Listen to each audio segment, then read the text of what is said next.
Sound sweet. My name is Multiplier and I live on the internet, and so do you by the looks of things.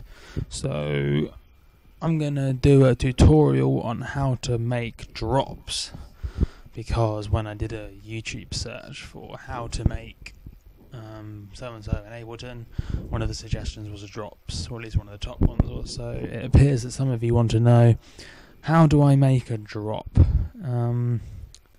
So yeah, that's why I'm doing this video, in a slight problematic situation in that I don't really know entirely what you're expecting from this video, how to make a drop. But it's a bit like saying, how do I make a track? You can't really do it in a video because there's so much to it. So I thought I'd just give you a few ideas and the basic concepts behind a drop. And I won't go into the technicalities of how do you actually engineer a drop while I'm using Ableton, because there are so many techniques you use in making the drop. It's the same number of techniques as how do we make a track, so I can't go through them all in one video. Anyway, that's enough rambling. How do you make a drop so I can be mad awesome like Skrillex or Borgor or someone, whoever's a cool kid at the moment? Yeah, basic idea: tension and release. You need to build them up, create tension, and then release all that on the drop. That's all there is to it. Easy. A little bit more to it. Yeah, make sure the drop has a lot more impact than the build, because when I'm listening to a lot of tracks from slightly newer producers, they've really made a mess of things in that they've made this amazing build up that gets me really excited, and then there comes the drop, but it's quieter and it has less impact than the build, and it's kind of an anticlimax, and then I get annoyed, and then I go grrr, and then I stop listening. So make sure the drop has more impact than the build, and also make sure that at the beginning of the build you bring all the levels down. You maybe chuck on a low pass filter and then wind that back up throughout the build, or just do something to bring everything down at the start of the build and then bring it all back up. And it sounds really simple, but you won't believe how many times I've seen new producers not think it through about what the idea behind the build and the drop is. The idea is you bring it all down, make it quiet, and then you bring it all back up, and then you hit them as hard as you possibly can. And you can't hit them hard if they're already at a high level, if that makes sense. Which is a bit like why you don't want to have any sub bass, and when I say that I mean anything from 60 Hz and below, in the bit right before the drop. You can have it in the middle bit of the build or the beginning of the build, that's fine, but don't have it right before the drop, because it's the sub bass that gives a track weight, and it's hard to explain how sub bass makes you feel, but it's what makes the bit feel good and heavy and gives something impact. And you want to save that for the drop, because if you've got, say, a kick drum leading right up to the drop with loads of sub bass, or you've got a bass line with loads of sub bass going right up to the drop doesn't have anywhere to go. So just leave it out, just do whatever, just don't have sub bass before the drop. Again, sounds simple, but you'd be surprised how many people just don't think things through. So yeah, what can I tell you that's useful about a drop? Well, if you haven't thought it through, maybe you should think it through and think about the whole point of it. And the whole point of it in a track is to get people excited, really. To get people really excited for the main bit of the song. I mean, Porter Robinson, I think, is one of the better people at doing this. He'll break down a song and then he'll spend 2 minutes building it up and get people crazy excited, so that when it drops, they just go mental. And it wouldn't work without bringing everything down and then bringing it all back up. It's just part of music. I mean, look at classical music, that gets quiet and then gets more loud, and they have really complicated, well, not, it's kind of like a drop, although I think they've got a fancy word for it, like it'll be Latin or something, like dropium or something, and then staccato or something. I don't know, there's some pretty fancy music word for it, but building things down, taking things down, giving everyone a chance to breathe, and then building it back up to a drop is really important. So, I should probably do more than talk in this video. So, I've got my track Turn Up the Evil, and I'm going to show you the second drop in it because I did some non-trivial things, like structurally. So, maybe it'll give you some ideas, maybe it won't, but fuck it, here it goes.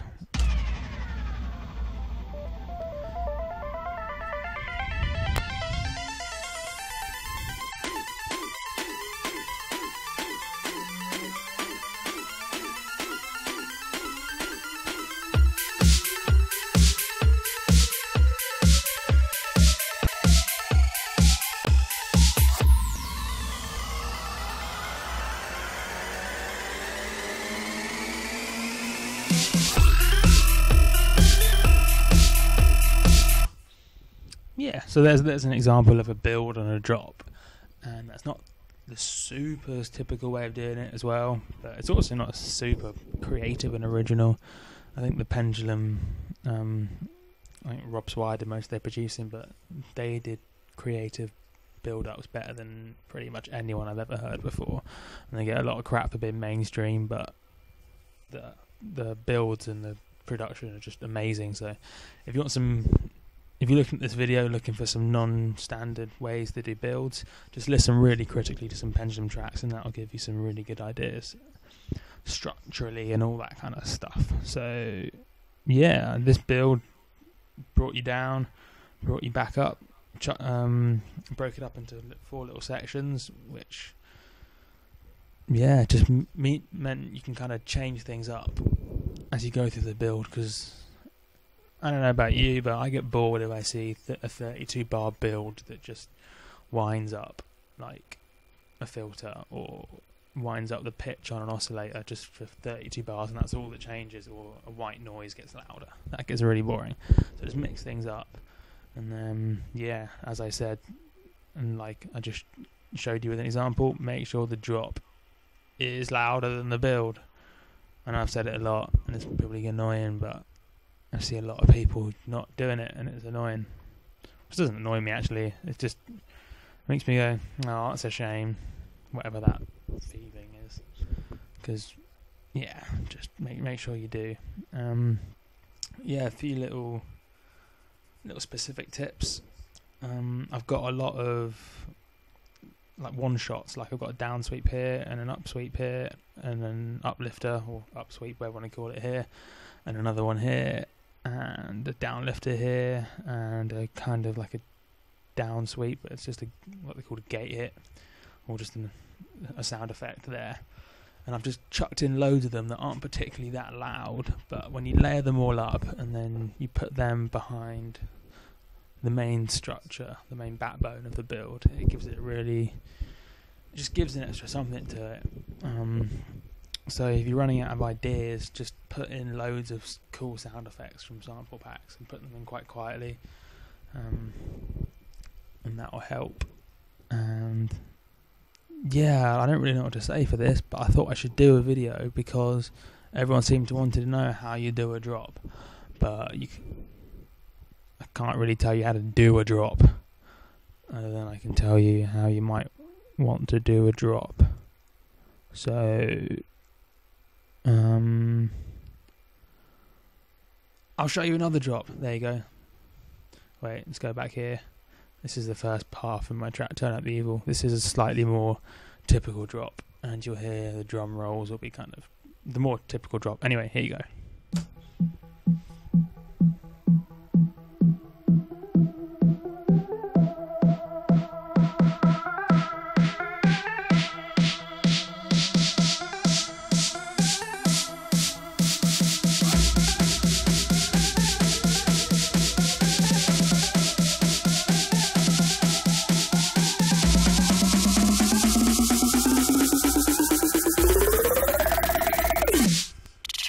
Evil.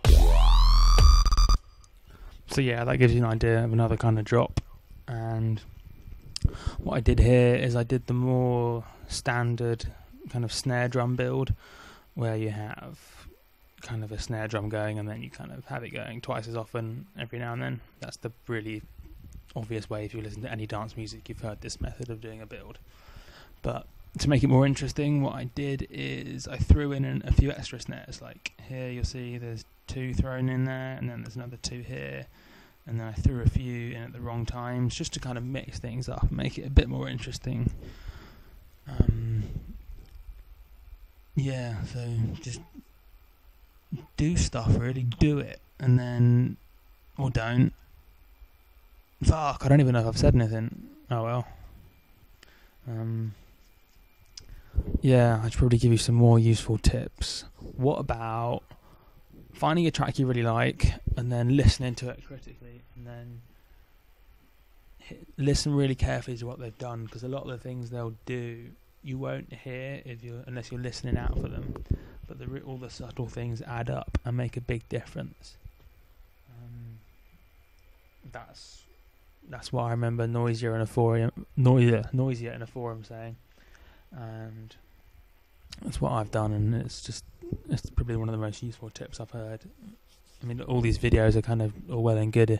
Like, I could spend 10 minutes telling you how to do, say, this dirty build in Massive, but that's not very helpful. All you could really do is copy me, and that's not very useful. So yeah, how to do a drop, answer, learn how to make tracks in whatever software you're using, and then use the basic concepts of a drop, namely building up tension and then releasing it, to do the drop. And if you're stuck for ideas, listen to someone who makes good drops, or what you consider to be good drops, and listen really carefully to it, and listen to it a lot, and then figure out what they've done, and then try and figure out why they've done it as well.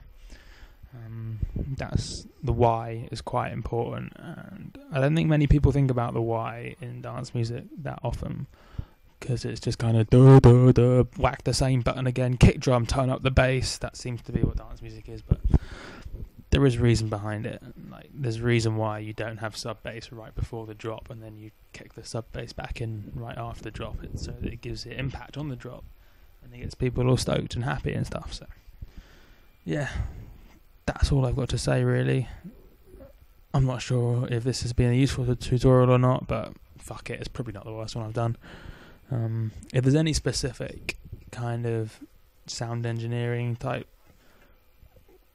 build questions you have, like how do you make a specific sound, like how would you make an upsweep if you wanted to make one yourself and not use a sample pack one, just ask me in the comments and I might do a tutorial on it, because I can't do all the different techniques in one video. It would literally take 6 hours. So yeah, check me out on Facebook, Twitter, SoundCloud, the YouTube, everything, and I'm pretty good at answering comments and questions, so hit me up on whatever social networking shit you're on. So sweet. Bye, internet. And wait, oh cool, I've got a pretty cool thing to tell you, and I'm going to tell you in the next video, and that's a cliffhanger. Yeah, you know it.